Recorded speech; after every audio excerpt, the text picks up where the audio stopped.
کوئی نشانی تو دیجیے. یہ مسلم شریف کی حدیث بول رہا ہوں، کتاب الایمان. حضرت ابو ہریرہ کو نبی کہتے ہیں اے ابو ہریرہ یہ میرے دونوں نالین مبارک اپنے پاس لو اور جا کر کے صحابہ کو کہہ دینا من قال لا الہ الا اللہ دخل الجنہ. کہہ دینا صحابہ کو کہ جس نے لا الہ الا اللہ پڑھا وہ جنت میں داخل ہو گیا. اور یہ کہنے کے بعد یہ نالین کو دکھانا. آئے حضرت ابو ہریرہ جس راستے سے گزرے تھے اسی راستے سے باہر آئے. آنے کے بعد صحابہ نے دیکھا ابو ہریرہ باہر آ رہے ہیں. ابو ہریرہ نے اعلان کیا اے میرے صحابیوں نبی نے کہا ہے من قال لا الہ الا اللہ دخل الجنہ اور نالین مبارک کو دکھا دیا. اب میں کہتا ہوں یا رسول اللہ، علماء کہتے ہیں کہ صرف لا الہ الا اللہ پڑھنے سے کوئی ایمان والا نہیں ہوتا، بلکہ کیا پڑھنا ہے؟ لا الہ الا اللہ محمد رسول اللہ. اب حدیث کے الفاظ صرف اتنے ہی ہیں من قال لا الہ الا اللہ دخل الجنہ. جس نے لا الہ الا اللہ کہہ دیا جنت میں داخل ہو گیا. تو کیا لا الہ الا اللہ کہنے سے جنت میں داخل ہو جائے گا؟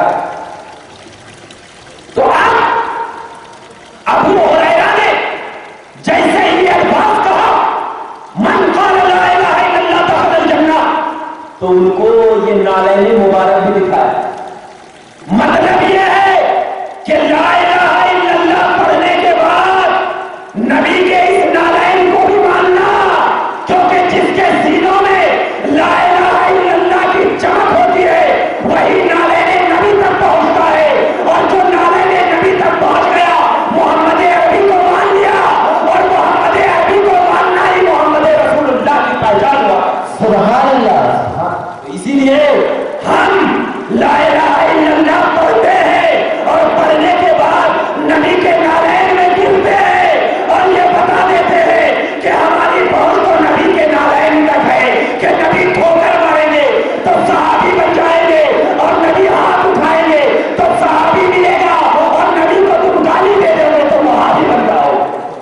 اگر صحابی بننا ہے نبی کے نالین میں گر جاؤ.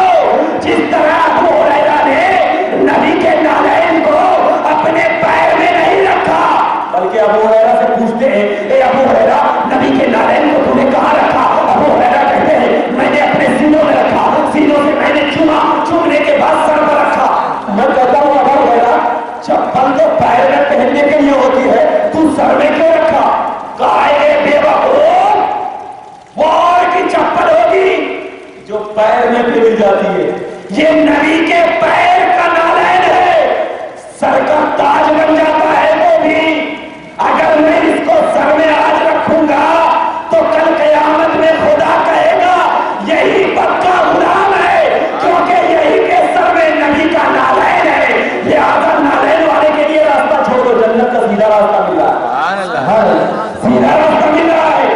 اسی لیے ہم نالین کو سر میں سجاتے ہیں اور یہ بتاتے ہیں کہ نبی کا نالین ہمارے لیے سر کا تاج بن جاتا ہے. اور جو نبی کے نالین کو سر کا تاج سمجھتا ہے، اسی لیے جب نبی کی صفات یعنی قرآن کو اللہ کے رسول فرماتے ہیں جس گھر میں حافظ ہوا کرتا ہے وہ اپنے 7 لوگوں کی بخشش کرواتا ہے اور اس کے ماں باپ کو قیامت کے دن سر میں تاج پہنایا جاتا ہے. یہی نا پہنایا جاتا حدیث پاک میں. تو اب جب سر میں تاج پہنایا جاتا ہے تو میں نے آپ کو کہا کلام نبی کی نبوت اور رسالت کے ساتھ تعلق ہے، اور یہ نالین جو ہے نبی کی ذات کے ساتھ، نبی کی ذات کے ساتھ ہے. تو کلام اللہ کا مقام بلند اعلیٰ برتر، لیکن یا رسول اللہ یہ نالین تو آپ کے قدموں کے ساتھ ملا ہوا ہے. ہم کلام کے ساتھ اگر آپ کے نالین کو لے لیں گے تو پروردگار عالم کہے گا کہ یہ تو کلام اللہ کو بھی اپنے سینے میں بسا رہا ہے اور نالین رسول اللہ کو بھی اپنے ماتھے پر سجا رہا ہے. اب جا اے جنت اسے تکلیف مت دینا، اے دوزخ آنکھ نکال کر مت دیکھنا، کیونکہ اس کے سینے میں کلام اللہ ہے اور اس کے ماتھے پر نالین رسول اللہ ہے. اور جس کے سینے میں کلام